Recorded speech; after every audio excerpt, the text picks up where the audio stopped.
Hello students, good morning to all of. आज हम जो है एक न्यूमेरिकल एक आंकिक प्रश्न करने जा रहे हैं। आंकिक प्रश्न जो है बेस्ड है ऑस्मोटिक प्रेशर प्रसारण दाब पर। तो लेट्स सी, फटाफट करते हैं इसको अपन। तो फर्स्ट ऑफ ऑल क्वेश्चन आपके लिए रखा है, ग्लूकोज के 5% विलयन का 25 डिग्री सेल्सियस पर प्रसारण दाब की गणना करना है। मीन्स यहाँ पर ये है, प्रश्न कहता है कि 5% सॉल्यूशन बना है, किसका है, ग्लूकोज का। किसका बना है, ग्लूकोज का 5% सॉल्यूशन बना है। और ग्लूकोज का हमको जो है मोलिकुलर मास दिया है 180, ठीक है। और जो है R है हमारे पास में 0.0821, ठीक है। तो कैलकुलेट करना क्या है, हमारे को कैलकुलेट करना है ऑस्मोटिक प्रेशर। तो let's see, first of all बात करेंगे यहाँ पर अकॉर्डिंग टू फॉर्मूला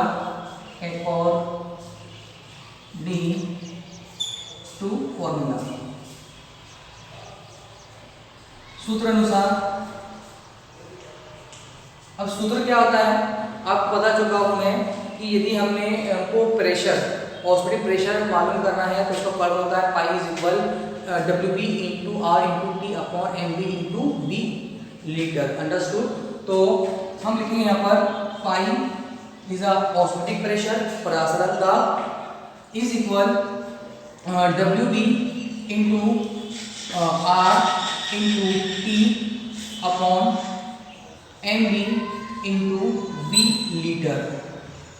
काय में है ये, लीटर में। अंडरस्टूड। तो WB क्या है हमारे पास में, हम बोल सकते हैं दिया है हमारे को, क्या क्या दिया है, दिया है गिवन क्या दिया है, वेट ऑफ WB क्या है, विलय का भार, ठीक है। वेट ऑफ सॉल्यूट क्या है, वेट ऑफ सॉल्यूट WB क्या है हमारे पास में, WB है वेट ऑफ सॉल्यूट है, कितना दिया है। अब यहाँ पर दिया है 5% सॉल्यूशन। तो ये सॉल्यूशन बना है आयतन में, बना है वॉल्यूम में, बना है। यदि मैं ये कहूँ कि मैंने 5 ग्राम नमक जो है 100 ml जल में घोल दिया हो, तो क्या जल का आयतन बढ़ेगा, नहीं बढ़ेगा। आयतन उसका, वॉल्यूम उसका उतना ही रहेगा। तो मीन्स यहाँ पर यह है कि वॉल्यूम चेंज नहीं हो रहा, वॉल्यूम उतना ही है, बट 5 ग्राम जो है ग्लूकोज उसमें प्रेजेंट है। इसमें प्रेजेंट है 5 ग्राम ग्लूकोज जो है उस सॉल्यूशन के अंदर प्रेजेंट है। तो मीन्स यहाँ पर यह है कि यहाँ पर जो 5 ग्राम जो दिया गया है, ठीक है, तो 5 ग्राम दिया यहाँ पर। मीन्स यहाँ पर यह है WB कितना है हमारे पास, 5 ग्राम। अंडरस्टूड। तो ये 5 ग्राम, ठीक है। हम बात करेंगे यहाँ पर MB। अब MB क्या है, MB है मोलिकुलर वेट, आणविक द्रव्यमान, आणविक भार, ठीक है, या molecular weight of solute. Solute का वेट है, कितना दिया है, 180 ग्राम हमको ये दिया है। अंडरस्टूड। अब हम बात कर रहे हैं यहाँ पर कि R क्या है, R is a gas constant या सॉल्यूशन कांस्टेंट है ये, ठीक है। तो उसकी वैल्यू कितनी दी यहाँ पर, 0.0821। अंडरस्टूड। टेम्परेचर जो दिया है हमारे को, काय में दिया है टेम्परेचर, हमको दिया है डिग्री सेल्सियस में। लेकिन जब भी हम कैलकुलेशंस करते हैं, कोई भी हो, फिजिक्स में हो या केमिस्ट्री में हो, ठीक है, तो हमको जो है केल्विन से ही क्या करना पड़ता है, कैलकुलेशन करना पड़ता है। अंडरस्टूड। तो कितना हमारे पास में 273 + 25, ये हमारे पास में केल्विन है, ठीक है। 273 क्या होता है, केल्विन होता है। और 25 डिग्री सेल्सियस को दिया गया है, गिवन दिया है, तो कितना आएगा यहाँ पर 298। अंडरस्टूड। तो ये हो गया हमारे पास में केल्विन, 298 केल्विन। अंडरस्टूड। अब हम बात कर रहे हैं यहाँ पर वॉल्यूम की। अब वॉल्यूम जो है हमको लीटर में यहाँ पर बताना पड़ता है। ऑस्मोटिक प्रेशर के अंदर हम जो है लीटर के अंदर यूज करते हैं, ठीक है। तो हम लिखेंगे 100/1000, ठीक है। तो कितना आएगा यहाँ पर, यह आएगा 0.1, ठीक है, लीटर। अंडरस्टूड। तो 0.1 लीटर इसका जो है यहाँ पर ये आ गया है। तो गाइस हमने जो है, हमको जो गिवन था हमने फटाफट उसको देख लिया है इसको, ठीक है। अब हमको कुछ करना नहीं है, सिर्फ फार्मूले के अंदर जो है उसकी वैल्यू को पुट अप कर देना है, ठीक है। तो पाई इज इक्वल कितना होगा इसमें, 5 इंटू 5 हमारे पास आ गया है, क्या है हमारे 0.0821 इंटू 298 अपॉन में क्या है हमारे पास में, अपॉन में हमारे पास 180 है, 180 इंटू 0.1। ठीक है, तो स्टूडेंट्स आप जो इसको सॉल्व करोगे तो आपको क्या मिलेगा, यहाँ पर आपको आंसर यहाँ पर आ जाएगा पाई इज इक्वल 6.79 एटमॉस्फेयर पर लीटर। ठीक है, ये आपका आंसर आएगा। तो स्टूडेंट्स बहुत इजी प्रश्न था, इसके जैसे प्रश्न भी आपके बुक्स में होंगे, टेक्स्ट बुक में दिए होंगे, तो आप उसको सॉल्व कर सकते हो। सिर्फ आपको जो है क्या करना है, फॉर्मूला आपको आना चाहिए। अंडरस्टूड? तो जो हमको दिया जाता है उसके अकॉर्डिंग हमको चलना रहेगा, लेकिन हमको जो है इस प्रकार से इसको सॉल्व करना रहेगा। अंडरस्टूड? ओके।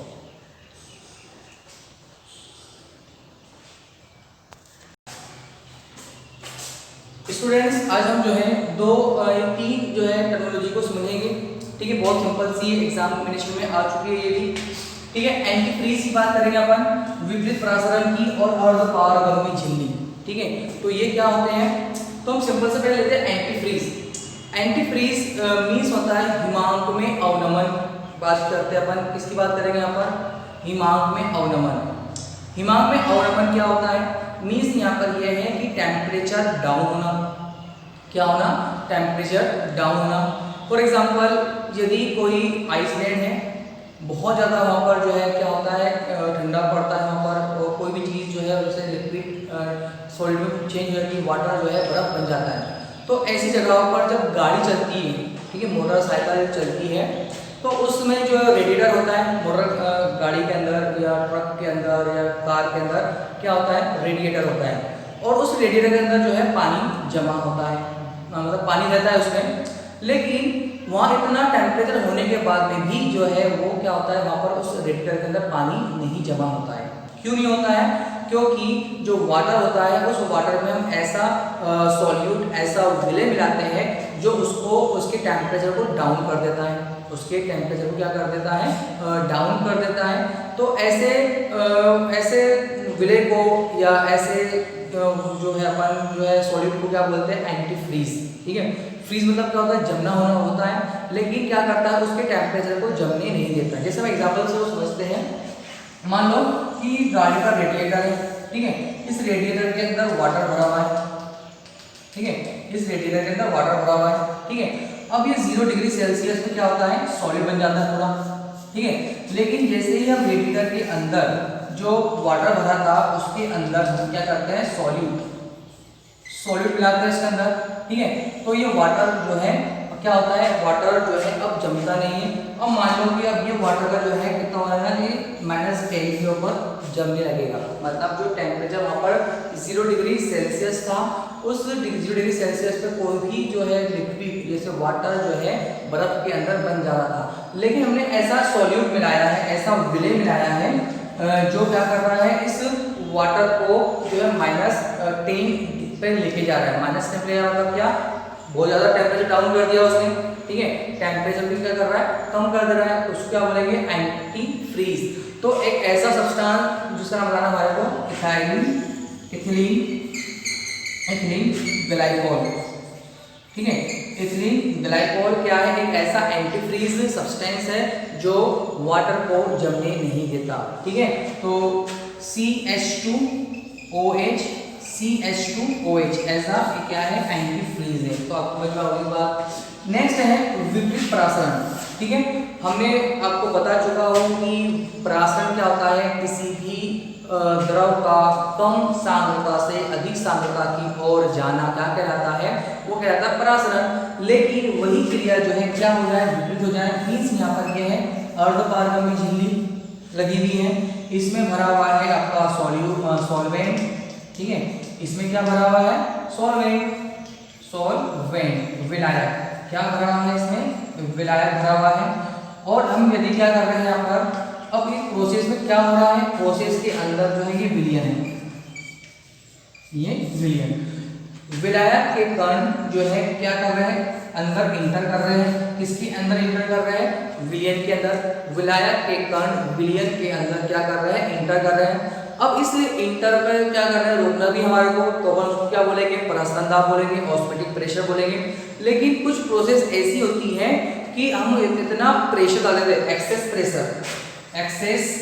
प्रेशर डाल देते हैं अपन, कि क्या हो जा रहा है कि अब जो है इतना हमने प्रेशर डाल दिया है इस ब्लॉक के ऊपर, इतना प्रेशर डाउन कर दिया है, क्या कर दिया है कि जिससे क्या हो रहा है कि जो विलयन के अंदर जो विलायक के कण हैं, सॉल्यूशन के अंदर जो सॉल्वेंट के जो पार्टिकल्स है क्या कर रहे हैं, वो सॉल्वेंट में जाने लग रहे हैं। मतलब इसके पार्टिकल इसके अंदर एंटर कर रहे हैं, कहाँ जा रहे हैं, मतलब विलयन के कण, जो विलयन में जो विलायक के कण थे वो कहाँ जा रहे हैं, विलायक में जा रहे हैं, मतलब वो वापस उसमें जा रहे हैं। तो उसको क्या बोलेंगे अपन, रिवर्स ऑस्मोसिस। अंडरस्टूड। विलयन में उपस्थित विलायक के कण निकलकर वापस विलायक में जा रहे हैं, तो ऐसी प्रोसेस को क्या कहते हैं, ऐसी प्रोसेस को जो है विपरीत परासरण कहते हैं। अंडरस्टूड। और नेक्स्ट टर्म हमारे पास है अर्धपारगम्य झिल्ली। अर्धपारगम्य झिल्ली क्या होती है, एक सेमी परमिएबल मेम्ब्रेन उसको कहते हैं जो किसी एक कंपोनेंट को अंदर आने जाने दे। जैसे हमारे पास दो कंपोनेंट होते हैं, दो घटक होते हैं, एक विलेय होता है और एक विलायक होता है। तो विलायक के कणों को अंदर जाने दिया जाता है, इसके कणों को, विलायक के कणों को, और विलेय के कणों को अंदर नहीं जाने दिया जाता। इसके अंदर से सिर्फ विलायक के कण ही आर पार जा सकते हैं, विलेय के कण आर पार नहीं जा सकते। तो ऐसी झिल्ली को क्या बोलते हैं अपन, अर्धपारगम्य झिल्ली। अंडरस्टूड। तो स्टूडेंट्स, ये आपके कुछ टॉपिक्स थे जो आपको एग्जाम के अंदर 1 नंबर में पूछे जाते हैं या 2 नंबर में पूछे जा सकते हैं। तो ये आपका था एंटीफ्रीज, विपरीत परासरण और अर्धपारगम्य झिल्ली। यदि हम समुद्र में से यदि हम पानी को क्लियर करके लाए, समुद्र में जो खारा पानी होता है उस पानी में से मीठा पानी बनाते हैं, तो उस प्रोसेस को क्या बोलेंगे अपन, उस को बोलेंगे reverse osmosis. Okay, thank you.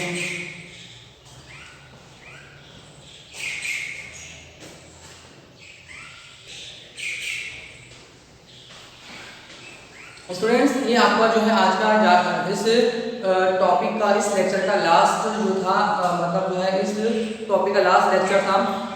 Next session से नेक्स्ट चैप्टर स्टार्ट कर रहे हैं, इलेक्ट्रोकेमिस्ट्री।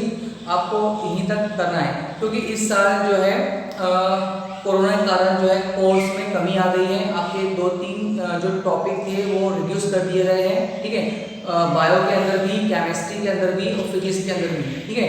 तो ये जितने क्वेश्चन आपको करवाए हैं सभी इंपॉर्टेंट क्वेश्चंस हैं, आप उसकी अच्छे से स्टडी करो, है ना, और जो समझ में नहीं आए उसको नोट डाउन करके रखो। जब आप स्कूल आओगे तो आप मुझसे उसको पूछना। Okay, thank you.